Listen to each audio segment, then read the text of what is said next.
ሰላም ጤና ይስጥልን ክቡራት ተመልካቾቻችን፣ ይህ የደብረ ምጥማቅ ጻድቃኔ ቅድስት ማርያም ገዳም ሚዲያ ነው። ገዳማችን የሚዲያ አቅሙን በመገንባት ሁልጊዜ በየሳምንቱ ጠቃሚና መንፈሳዊ የሆኑ ትምህርቶች ወደ እናንተ የሚያስተላልፍ ሲሆን በዛሬው ዕለት ክቡር መላከ ሰላም ቆሞስ አባ ወልደ ጊዮርጊስ ከተማ በኢትዮጵያ ኦርቶዶክስ ተዋሕዶ ቤተክርስቲያን በሰሜን ሸዋ ሀገረ ስብከት የገዳማት መምሪያ ክፍል ኃላፊና የጥንታዊቷ ገዳም የደብረ ምጥማቅ ጻድቃኔ ቅድስት ማርያም ገዳም ዋና አስተዳዳሪ በመካከላችን ተገኝተዋል። ከነሱ ጋር በቅዱሳን መላእክት ዙሪያ አንዳንድ ጥያቄዎችን እያነሳን ቆይታ የምናደርግ ይሆናል። እስከ መርሃ ግብራችን ፍጻሜ ድረስ አብራችሁን ቆዩ። ክቡር አባታችን መላከ ሰላም ቆሞስ አባ ወልደ ጊዮርጊስ ከተማ በኢትዮጵያ ኦርቶዶክስ ተዋሕዶ ቤተክርስቲያን በሰሜን ሸዋ ሀገረ ስብከት የገዳማት መምሪያ ክፍል ኃላፊና የጥንታዊቷ ገዳማችን የደብረ ምጥማቅ ጻድቃኔ ቅድስት ማርያም ገዳም ዋና አስተዳዳሪ ለቃለ መጠይቅ ስንጋብዘው ፈቃደኛ ሆነው ስቱዲያችን ድረስ ስለተገኙልን እጅግ አድርገን እናመሰግናለን። እኔም አመሰግናለሁ። እሺ ክቡር አባታችን በመግቢያዬ እንደተናገርኩት አንዳንድ ጥያቄዎችን እያነሳን ቆይታ የምናደርግ ይሆናል ማለት ነው። 22ቱ ስነ ፍጥረታት መካከል የመላእክት ተፈጥሮ የተለየ ነውና እንደው አፈጣጠራቸው ምን ይመስላል? አለቆቻቸውና ነገዳቸውስ በቤተ ክርስቲያናችን አስተምህሮ መሰረት እንዴት ይገለጻል? እሺ ያው እንግዲህ ፍጥረት እግዚአብሔር አምላክ ሲፈጥር ከዕለተ እሑድ ነው የጀመረው። ከዕለተ እሑድ ከተፈጠሩ ፍጥረታት እንግዲህ መላእክት አሉ ማለት ነው። እንግዲህ መላእክት ተፈጥሯቸው ረቂቃን ናቸው። ከዛ የሚባል ነገር የለም። እግዚአብሔር ባወቀ ነው የፈጠራቸው። ነገር ግን ያው በልምድ ሰላም ለገጽከ እምነፋስ ወነድ ዘተስዕለ ይላል መልካ ሚካኤል ላይ ከነፋስና ከእሳት ለተሳለው ገጽህ ፊትህ ሰላምታ ይገባል ይላል። ያ ግን ተልኳቸውን ሲያይ ነው። ከእሳትና ከነፋስ የምንለው ተልኳቸውን እንደ ነፋስ ለተልኮ ይፈጥናሉ፣ እንደ እሳት ደግሞ ያቃጥላሉ፣ ረቂቃን ናቸው ለማለት ነው እንጂ መላእክት ከዚህ ተፈጥረዋል ከዚህ ያልተፈጠሩም ማለት አንችልም። ስለዚህ መላእክት ተፈጥሯቸው ማህበ አልቦ ነው፣ አይታወቅም። እግዚአብሔር ነው የሚያውቀው። ያንን ከምን እንደፈጠራቸው ከየት እንደተገኙ እግዚአብሔር ነው የሚያውቀው። ስለዚህ የመላእክት ተፈጥሮ ማህበ አልቦ ነው እና መላእክት ረቂቃን ናቸው። እንደውም ከርቀታቸው የተነሳ አንዱ መልአክ በአንዱ መልአክ ውስጥ ያልፋል ይላል። ስለዚህ ረቂቃን ናቸው ማለት ነው እና የመላእክት ተፈጥሮ ረቂቅ ነው እና በዚህ ነው የምንረዳው። መላእክትን እግዚአብሔር ሲፈጥራቸው ልክ ለተልእኮ እንደ አይነት ጥቅሻ የሚላላኩ እሱ ባወቀ በላካቸው ቦታ የሚገኙ ናቸው። ስለዚህ የመላእክት ተፈጥሮ አይታወቅም፣ ማህበ አልቦ ነው ብለን የምናምነው የነፍስ ተፈጥሮ ማህበ አልቦ እንደሆነ ማለት ነው። ነፍስ ከዚህ ተፈጠረ ከዚህ አንልም፣ ሊቃውንቱም አልነገሩንም። ስለዚህ እግዚአብሔር ነው የሚያውቀው ያንንና የመላእክት ተፈጥሯቸው ማህበ አልቦ ነው ማለት ነው። ኢዮር ራማ ኤረር እዚህ ነው የሚኖሩት መላእክት። ስለዚህ ነገዳቸው 100 ነው። ከ100 ነገደ መላእክት አንዱ ዲያብሎስ ነው። ያው ዲያብሎስ ወድቋል ማለት ነው እና ይህን ይመስላል ተፈጥሯቸው። ጥሩ። ክቡር መላከ ሰላም ቆሞስ አባ ወልደ ጊዮርጊስ ከተማ ስለ መላእክት ተፈጥሮ አንስተው ማህበ አልቦ እንደተፈጠሩ ሰፋ አድርገው አብራርተውልናል። ወደሚቀጥለው ጥያቄ ስናልፍ እንግዲህ ስለ መላእክት ስናነሳ ኪሩቤል ትልቅ ቦታ አላቸውና እንደው የኪሩቤል አፈጣጠርስ ከሌሎቹ መላእክት በምን ይለያል? በተለይ ክንፋቸው፣ አይናቸው፣ ገጻቸው ብዙ ነው ይባላልና ይህስ በኦርቶዶክስ ተዋሕዶ ቤተክርስቲያን አስተምህሮ ዘንድ እንዴት ይገለጻል? ቅድም እንደገለጽኩት ያው ኪሩቤል፣ ሱራፌል፣ አጋዕዝተ ኃይላት እነዚህ በራማ የሚኖሩ ናቸው። በራማ ከሚኖሩት መላእክት ናቸው ወገናቸው ኪሩቤል። እና ብዙ አይኖች እንዳሏቸው መጽሐፍ ይገልጽልናል። እነ ሕዝቅኤልም እነ ዮሐንስም በዚህ ሁኔታ አይተዋቸዋል። ገጻቸውም እንግዲህ ገጸ እንስሳ፣ ገጸ አንበሳ፣ ገጸ ንስር እና ገጸ ላይም ሆኑ በስላሴ ስዕልም ስር ስናያቸው በዛ ሁኔታ እናያለን ማለት ነው። እንግዲህ ገጻቸው በዛ ሁኔታ መገለጹ አራዊት እንግዲህ አንበሳው አራዊትን ወክሎ ነው። የአዕዋፍ ደግሞ አዕዋፍን ወክሎ ነው። የእንስሳቱም እንደዛው ወክሎ ነው። የሰውም የሰውን ልጅ ወክሎ ነው ማለት ነው እና ለእነዚህ ሁሉ እንደሚያማልዷቸው እነዚህ እንደሚጠብቋቸው እንግዲህ ሁሉም ጠባቂ መልአክ አለው። ማንኛውም ፍጥረት ሁሉ የሚጠብቀው መልአክ አለ። ስለዚህ እነዚህን ፍጥረታት እንደሚጠብቁ እንደሚያማልዷቸው እና የሰው ልጅ ወደ እግዚአብሔር እንደሚያደርሱ ነው። ይህ ብዙ እንግዲህ አይናቸው ብዙ ነው የተባለው ደግሞ እግዚአብሔር ባላቸው ቦታ እንዲህ አይነት ጥቅሻ በረው ፈጥነው መድረሳቸውን ተልኳቸውን እንደገናም ደግሞ ከእግዚአብሔር ጋር ያላቸውን ቀረቤታ የሚገልጽ ነው ማለት ነው። ምን ያህል ሰው ተልኳቸው ጠብቆታቸው ሰውን የሚጠብቁበት መንገድ የተለየ መሆኑን ያን የሚገልጽልን ነው ማለት ነው። ስለዚህ ስለ እንስሳን ስለ ኪሩቤል ስናይ እነዚህን ገጻትን ስናያቸው ኪሩቤልን እናያለን ማለት ነው። ኪሩቤል ስላሴን እንግዲህ እግዚአብሔርን የሚያዩ የለም የሚደርስበትም የለም። ግን እግዚአብሔር በፈቀደላቸው መጠን 24 ሰዓት እግዚአብሔርን የሚያመሰግኑ ያለ እረፍት የሰው ልጆች የሚጠብቁ ከትንታ ከመቅሰፍት ሌላም ችግር እንዳይደርስባቸው የሚጠብቁ መሆናቸውን የሚገልጹ ናቸው ማለት ነው ኪሩቤል የሚባሉት። እና በአጠቃላይ መላእክትን አሁን እያንዳንዳቸውን ለምሳሌ ስርዓተ ሰማይ ተሰራ በምድር ይላል። በሰማይ ያለ ዛሬኛ በዚች በምድር ቤተክርስቲያን የምናገለግለው ሰባቱ ማዕረጋት አሉ። ቤተክርስቲያናችን ልክ ከዛ የመጣ ነው ማለት ነው። በቤተክርስቲያን ያሉት አገልግሎቶች ማዕረጋት ሁሉ የመላእክት ናቸው። ስለዚህ እነዚህን ለማስተማር ለመግለጽ ነው አባቶቻችን እንግዲህ በዚህ ሁኔታ የሳሏቸው ማለት ነው። እና በአጭሩ ኪሩቤል ይህንን ይመስላሉ ማለት ነው። እንግዲህ ይህንን ካየን ወደሚቀጥለው ጥያቄ ስናልፍ ስለ አፈጣጠራቸው እንዲሁም ደግሞ ስራዎቻቸውና ነገዳቸውን ሰፋ ባለ ሁኔታ አብራርተውልናል። ወደሚቀጥለው ጥያቄ ስናልፍ እንግዲህ በኦርቶዶክስ ተዋሕዶ ቤተክርስቲያን ዘንድ የመላእክት አማላጅነት በሰፊው ይነገራል እና በተለይም ደግሞ በዘመናችን የሚነሱ በመላእክት አማላጅነት ዙሪያ አንዳንድ ጥያቄዎች ይነሳሉና እንደው በእኛ በቤተክርስቲያናችን አስተምህሮ አማላጅነታቸው በቅዱሳት መጻሕፍት ዘንድ እንዴት ይታያል? ከሌሎቹ ቅዱሳን ጻድቃንስ ምልጃቸው በምን አይነት መንገድ ይለያል? የሚገናኝበትስ በምን አይነት መንገድ ነው? አማላጅነት በሚለው ወደ ማማለድ ማለት ወደ አንድ ነገር ወይም ወደ አንድ ሰው ማቅረብ ማለት ነው እና በአማላጅነታቸው ከቅዱሳን ጋር የሚለዩበት ሁኔታ የለም። ግን በተልኳቸው ይለያሉ። በተፈጥሯቸው ቅድም እንደጠቀስነው በተልኳቸው ይለያሉ። በአማላጅነታቸው ማማለድ ወደ እግዚአብሔር ማማለድ ነው። ልክ ጻድቃን ሰማዕታት ወደ እግዚአብሔር እንደሚያማልዱን እንደሚጸልዩልን ሁሉ ይጸልዩልናል። ግን በተለየ ሁኔታ ደግሞ ከተለያየ ነገር ከመቅሰፍት ከድንገተኛ ነገር ሁሉ መላእክት ይጠብቁናል ማለት ነው። እንግዲህ መላእክት ቅድም እንደገለጽ ነው ሰባቱ ሊቃነ መላእክት የሚባሉ አሉ።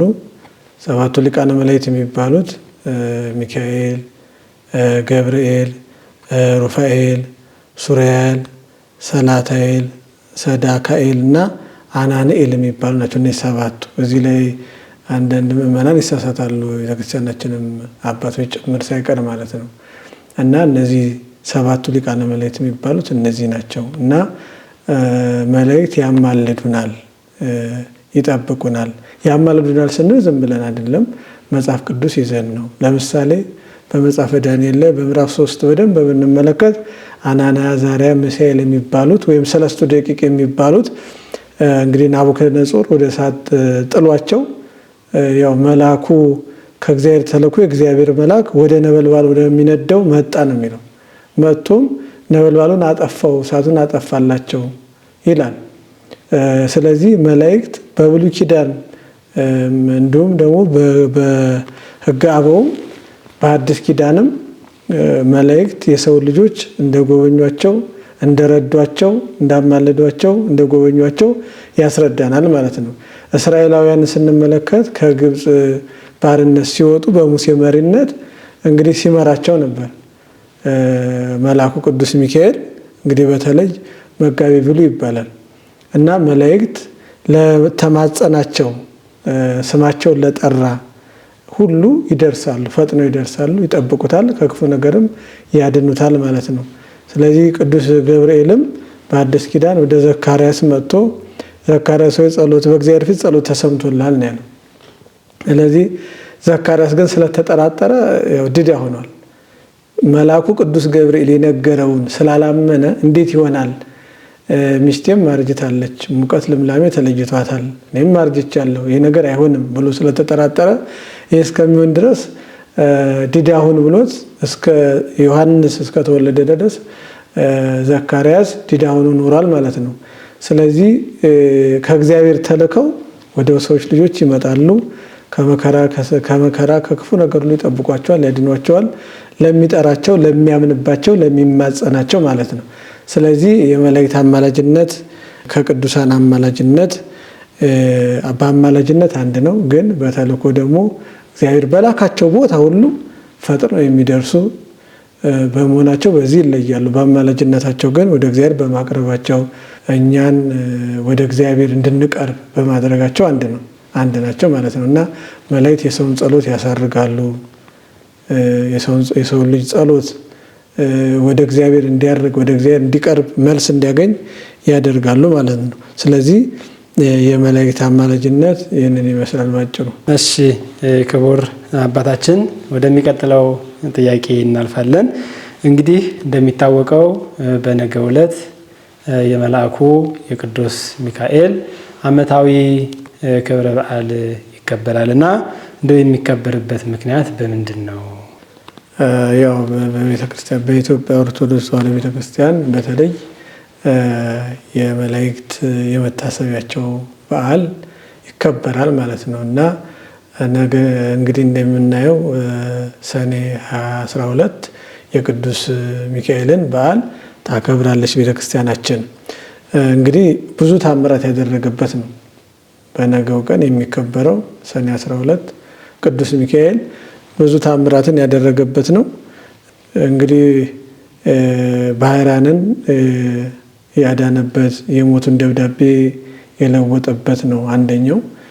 እንግዲህ ባህራን እናትና አባቱ እግዚአብሔርን የሚፈሩ በቅዱስ ሚካኤል አማላጅነት የሚተማመኑ ነበሩ።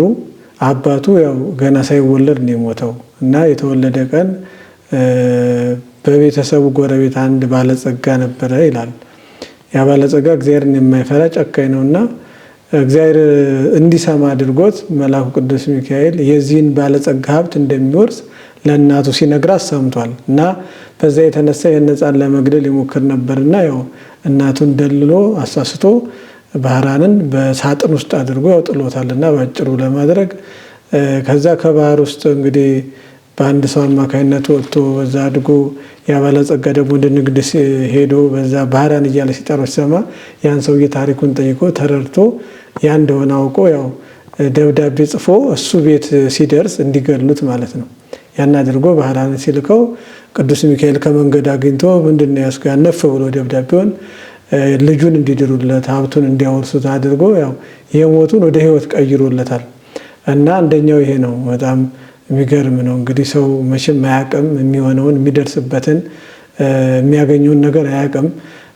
ነገር ግን እኛ በቅዱሳን በመላእክት በቅዱሳን ጸሎት በመላእክት ተራዳኢነት ስንማጸን ደግሞ ይጠብቁናል ማለት ይሄ ነው። ስለዚህ ቅዱስ ሚካኤል ይህንን የሞቱን ደብዳቤ ቀይሮለት ወደ ሕይወት ከዛ ቦታ ሄዶ ያው የሰውዬ ባለጸጋው ሚስት አግብቶ ሀብቱን ሁሉ ወርሶ ትልቅ ሰው ኑሮ እግዚአብሔር እያገለገለ የቅዱስ ሚካኤል በዓል እያከበረ ኖሯል ማለት ነው። አንደኛው በዓል ይሄ ነው። ስለዚህ እንደው ኃይል አለን፣ ጉልበት አለን፣ ሀብት አለን ብለን መመካት አያስፈልግም ማለት ነው። ምንም ባይኖርን ደግሞ በእግዚአብሔር ከተመካን፣ በመላእክቱ ከተመካን ደግሞ ከክፉ ነገር ሁሉ እንደምንጠበቅ ይህንን ማስተዋል ማሰብ ያስፈልጋል ማለት ነው። ምንም ባይኖረንም ዛሬ ብዙ ሰዎች ሀብት ስለሌላቸው የሚጨነቁ ምንም የሌላቸው እንደሚመስላቸው የሚመስላቸው ሰዎች ይኖራሉና ስለዚህ ይህንን ማሰብ ያስፈልጋል ማለት ነው። እና ሀብት ማለት በእግዚአብሔር ማመን፣ በመላእክቱ ምልጃ መተማመን፣ የቅዱስ ሚካኤልን ዝክር የሚዘክሩ ሰዎች ይህንን ማሰብ ያስፈልጋቸዋል ማለት ነው። አንደኛው ይህ ነው። ሁለተኛው አንድ በቅዱስ ሚካኤል ጸሎት ስዕል ይዛ የምትተማመን ጸሎት የምትማመን በስዕሉ የምታምን ስዕሉን ይዛ የምትማጸን አንድ ሴት ነበረች ይላልና እቺ ሴት ያው ባሏ ሞቷል፣ ብቻዋን ነው የምትኖረው። ቅዱስ ሚካኤል አፎሚያ ትባላለች እና ቅዱስ ሚካኤል በቅዱስ ሚካኤል ጸሎት ነው የምትተማመነው እና ዲያብሎስ ሊፈትናት መነኩሲት መስሎ መነኩሴ መስሎ ወደሷ መጣ ነው የሚለው።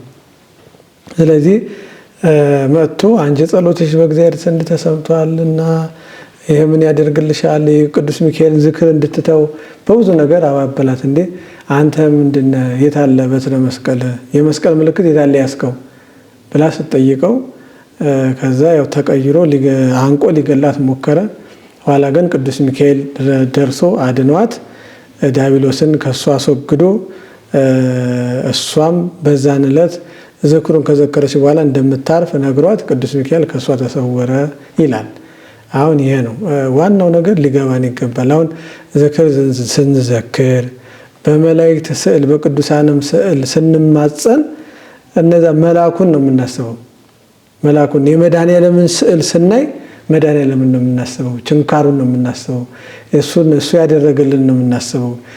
እንደሞተልን፣ እንደተሰቀለልን፣ ስጋው ደሙን እንደሰጠን ያንን ነው የምናስበው እና ስለዚህ ስዕል በጣም ወሳኝ ነው በቤተ ክርስቲያናችን ከጥንትም ጀምሮ ወሳኝ ነው እና በቅዱስ ሚካኤል ትተማመን ነበረ እና ዛሬ የቅዱስ ሚካኤልን ዝክር የሚዘክሩ ሰዎች ይኖራሉ። ግን ደግሞ ፈተና ሊመጣባቸው ይችላል። አንዳንድ ጊዜ እኔ ዝክር እየዘከርኩ በቅዱስ ሚካኤል እየተማጸንኩ ድርሳኑን እያነበብኩ ለምን እፈተናለሁ የሚሉ ክርስቲያኖች ሊኖሩ ይችላሉ፣ ስለማይገባቸው ማለት ነው። እና ፈተና ሊኖር ይችላል። ዲያብሎስ የሚፈትነው እንዲህ ያሉትን ሰዎች ስለሆኑ ማለት ነው። ዝክር የሚዘክሩትን ወደ እግዚአብሔር የሚቀርቡትን እግዚአብሔር የሚማጸኑትን ሰዎች ይፈትናቸዋል።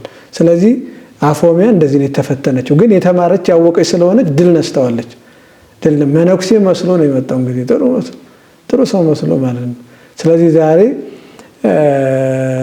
ጥሩ ነገር መስሎ በጥሩ ሁኔታ አስመስሎ ሊመጣብን ይችላል እና ይህንን ማወቅ ያስፈልጋል። እና አንዱ ይሄኛው ነው። በዚህ ምክንያት ነው የቅዱስ ሚካኤል በዓል የሚከበርበት ምክንያት ማለት ነው። ሌላው በግብፅ ሀገር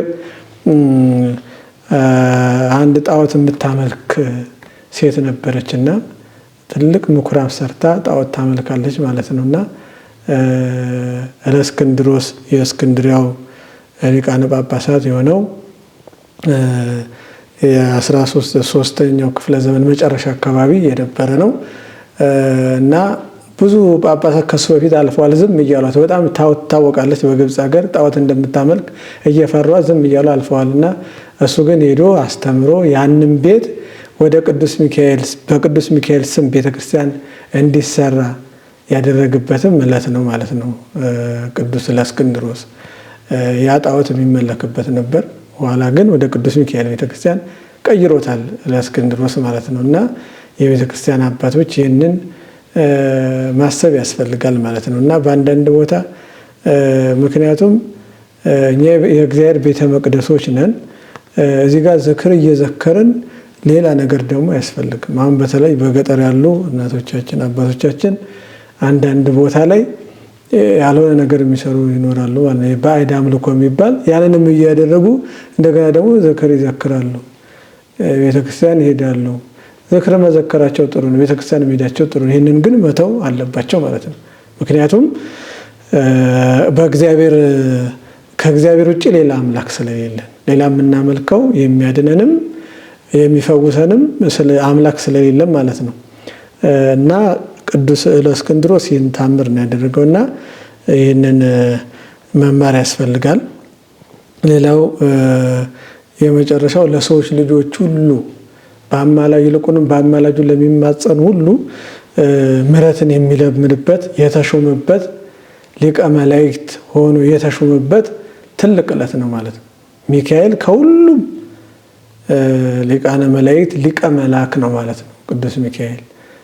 ስለዚህ ለሰዎች ልጆች ሁሉ ምሕረትን የሚለብንበት ከእግዚአብሔር ለሰዎች ልጆች የሚያማልድበት ትልቅ ዕለት በዓል ነው። በዚህ መሰረት ቤተክርስቲያናችን የቅዱስ ሚካኤልን በዓል መታሰቢያ በማህሌት፣ በሰዓታት፣ በቅዳሴ፣ በዝማሬ ታከብራለች ማለት ነው እና በዚህ ሁኔታ ነው የምናከብረው።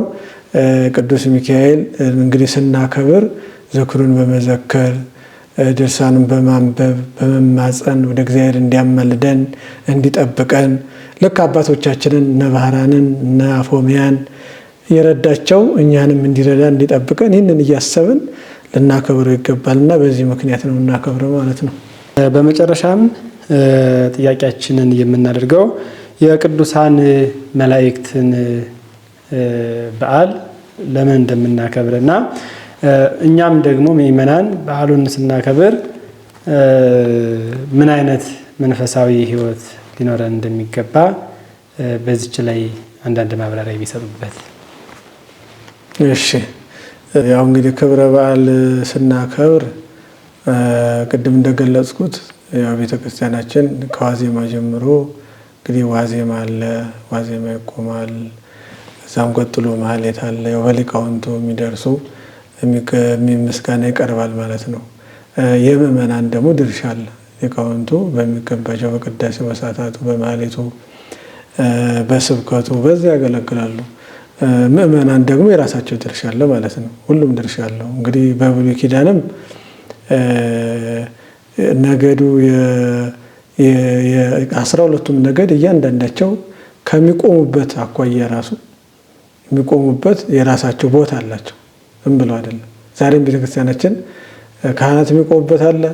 ምእመናን ደግሞ ወንድና ሴት ብላ ቤተክርስቲያን ለይታ በዛ ሁኔታ ነው የምታቆመው እና ታቦትም ይዘን ስናከብር እንግዲህ በጭብጫው በእልልታ እየዘመርን በተቻለን መጠን ነው የምናመሰግነው እና ስለዚህ እንደውም በቤተክርስቲያናችን በተለይ የሚታየው እንትን የለ ከካህናቱ ጀምሮ ማለት ነው እና አቋቋማችን አለ። ካህናቱም ዲያቆናት አሉ፣ ካህናት አሉ፣ መምህራን አሉ፣ ሊቃነ ጳጳሳት ይኖራሉ።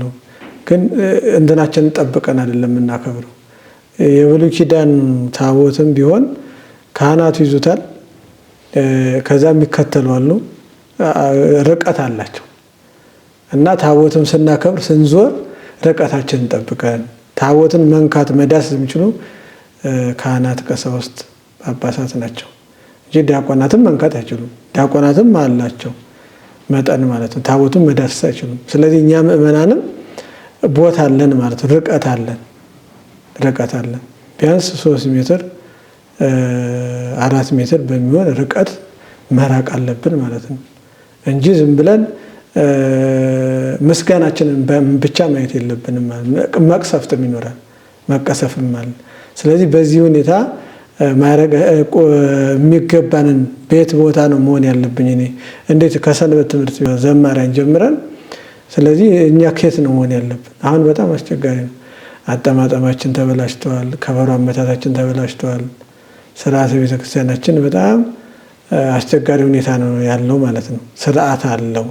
አባቶቻችን ከበሮ ሲመቱ ያንን ግርፋቱን እንግልቱን እያሰቡ ነው። መድኃኔዓለምን ነው የሚያስቡት፣ ኢየሱስ ክርስቶስን ነው የሚያስቡት። ዕለተ ዓርብን እያለቀሱም ጭምር ነው። ያ እንኳን ባይሆን እንደው ከመጠን ያለፈ ነገር መሆን የለበትም እና በዚህ ሁኔታ ማክበር አለብን። ከዛ ውጭ ደግሞ ምእመናን በቻሉት ዝክሩን መታሰቢያውን በማድረግ ለካህናቱ የሚገባውን ነገር በችሎታቸው ለቤተ ክርስቲያኑ የሚደረገውን ነገር መደረግ አለበት ማለት ነው። ምናልባት ዛሬ የምንሰማውም የምናየውም በየሚዲያውም የምንሰማው በጣም ቤተክርስቲያን የሚፈትን ነገር ነው። ያ ግን መሆን የለበትም። ምክንያቱም እኛ የምንሰጠው ለእግዚአብሔር ነው። የሚቀበለው ስጦታችን እግዚአብሔር ነው። ያንን ደግሞ ተገቢ ቦታ የማያደርግ ካለ ደግሞ የሚቀጣው እግዚአብሔር ነው። እኛ እግዚአብሔርን አስበን ቅዱስ ሚካኤልን አስበን ነው ማድረግ ያለብንና አሁን በገጠር በተለይ ያለው ደስ ይላል። እውነት እንደው ገጠር ላይ የማይደግስ የለም። በጣም ደስ ይላል። ካህናቱንም ሌሎችንም አክባሪ ከሩቅ የመጣውን ቤቱ ጠርቶ አበልቶ አጠጥቶ ነው የሚሸኘው። በጣም ደስ ነው የሚለውና ይሄ ጥሩ ባህላችን ነው እና እንደዚህ መሆን አለበት። በስሙ ውሃ እንኳን እኛ ይደረግልናል ብለን ውሃ እንኳን አዘጋጅተን ብናጠጣ ትልቅ ክብር ነው ያለው። ምክንያቱም ኢየሱስ ክርስቶስም እንደተናገረው ማለት ነው በስሜ ላመኑት በስሜ ላመኑት ያን ጻድቁን የተቀበለ ጻድቁን ነቢዩን የነቢዩን መልአኩንም የተቀበለ ደግሞ የመልአኩን ዋጋ ያገኛል ማለት ነው። የቅዱስ ሚካኤልን በረከት ያገኛል ማለት ነው እና በዚህ ሁኔታ መከበር አለበት። በፍቅር በመከባበር ቅድም ባልኩት አግባብ ልናከብር ይገባል ማለት ነው። እንደዚህ ስናከብር ነው በረከት የምናገኘው። በረከተ ስጋ በረከተ ነፍስ እናገኛለን ማለት ነው። አንዳንድ ሰዎች ወደ ቤተ ክርስቲያን ሲመጡ አቂያቂር አውጥተው የሆነ ምክንያት ፈልገው ምክንያት ለመፈለግ ይመጡ ሊሆን ይችላል። ለበረከት ሳይሆን ዝም ብሎ የሆነ ነገር ለማየት የሆነ ነገር ያን ይዞ ለመሄድ ማለት ነው። ግን ቤተ ክርስቲያናችን ሰማያዊ ናት። ሰማያዊ መላእክት የሚነጠፉባት ቀን ከሌት የሚጠብቋት ነች እቺ ቤተ ክርስቲያን ማለት ነው እና በክርስቶስ ደም ላይ የተመሰረተች ቤተ ክርስቲያን ነች እና በዚች ቤተ ክርስቲያን ውስጥ የምናገለግል ግን ሁላችንም ንጹሐን ላንሆን እንችላለን። ነገር ግን ወደ ቤተ ክርስቲያን ስንመጣ ደግሞ ክርስቶስን ማሰብ፣ ኃጢአታችንን ማሰብ፣ የወንድማችንን በደል ይቅር ብለን ማለት ነው። አሁን ይህን ዝክር ስናከብሩ በቂም በቀል ከሆነ ደግሞ ምንም ዋጋ የለውም። ስለዚህ ኢየሱስ ክርስቶስም እንዳስተማረን ወደ ቤተ ክርስቲያን መባዘ ስትመጣ ወንድም የበደልከውም የበደለም ትዝ ቢልህ ደጀ ሰላም አስቀምጠ ተመልሰ ከወንድም ጋር ታርቀ ናና አስገባ ነው። ስለዚህ ፍቅር ነው ማለት ነው። ከመባው በፊት ከዝክሩ በፊት በዓል ከማክበራችን በፊት ከመዘመራችን በፊት ከመቀደሳችን በፊት ይሄ ይቀድማል ማለት ነው እና ደጀ ሰላም የሚለው እንግዲህ በጥንት ቤተክርስቲያን ያለው ነው። አሁን ጠላ የምንጠጣበት ምግብ የምንመገብበት ሳይሆን ክህነት ማንሳ የምንሰጥበት ሰዎችን የምናስታርቅበት ቤተክርስቲያን መጀመሪያው ቅጽር መግቢያ አካባቢ ከምዕራብ አካባቢ የሚሰራ ነው ደጀ ሰላም የሚባለው በጥንት ቤተክርስቲያን ማለት ነው እና እዛ አስቀምጠህ ነው የሚለው። ስለዚህ ፍቅር ይበልጣል ከሁሉም ነገር ፍቅር። ክርስቶስ እኛን ነው የሚፈልገውና በእንደዚህ ሁኔታ ሆነን የቅዱስ ሚካኤልን በዓል ልናከብር ይገባል። እንግዲህ በኢትዮጵያ ሀገራችን በተለያዩ ቦታ በታላላቅ አድባራት ገዳማት የቅዱስ ሚካኤል በዓል ይከበራሉ።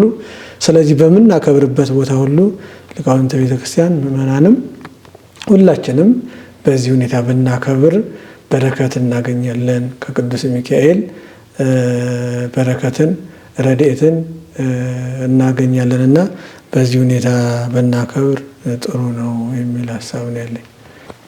እሺ ክቡር መላከ ሰላም በእውነት ስለ መላእክት ተፈጥሮ አንስተው ጠለቅ ባለ አገላለጽ በአማላጅነታቸው እንዲሁም ደግሞ በነገው ዕለት ስለሚከበረው ስለ ቅዱስ ሚካኤል በምን አይነት መንገድ እንደሚከበርና እኛም ደግሞ በዓሉን ስናከብር ምን አይነት መንፈሳዊ ሕይወት ሊኖረን እንደሚገባ ከስርዓትም አንጻር ሰፋ አድርገው አብራርተውልናልና ቃለ ሕይወትን ያሰማልን። ክቡራት ተመልካቾቻችን ከመላከ ሰላም ቆሞስ አባ ወልደ ጊዮርጊስ ከተማ ጋር ያደረግነው ቆይታ የተከታተላችሁትን ይመስል ነበረ። ሁልጊዜ እንደዚህ አይነት ወቅታዊና ጠቃሚ የሚሆኑ መንፈሳዊ ትምህርቶች ወደ እናንተ እንዲደርሷችሁ ይህ የገዳማችን ሚዲያ ነውና ዕለት ዕለት የሚደረጉ ገቢረ ተአምራት ወደ እናንተ የሚቀርቡበት ፔጅ ነውና ይህንን የተቀደሰ ስራ በመደገፍ ሰብስክራይብ እያደረጋችሁ የቤተሰባችን አባል እንድትሆኑ በእግዚአብሔር ስም እንጠይቃለን። መርሃ ግብሩን ስመራላችሁ የነበርኩት አይቸው ወልደ ትንሳኤ የነበርኩኝ። በሌላ መርሃ ግብር እስከምንገናኝ ድረስ ሰናይ ጊዜ